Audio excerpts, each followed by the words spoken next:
उत्तिष्ठ नरशार्दूल कर्तव्यं दैवमाह्निकम् उत्तिष्ठोत्तिष्ठ गोविन्द उत्तिष्ठ गरुडध्वज उत्तिष्ठ कमलाकान्त त्रैलोक्यं मङ्गलं कुरु उत्तिष्ठोत्तिष्ठ गोविन्द उत्तिष्ठ गरुडध्वज उत्तिष्ठ कमलाकान्त त्रैलोक्यं मङ्गलं कुरु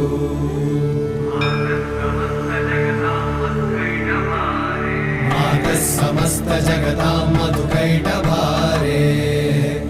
वक्षो विहारिणि मनोहर दिव्यमूर्ते श्रीस्वामि निश्रित जनप्रिय दानशीले श्रीवे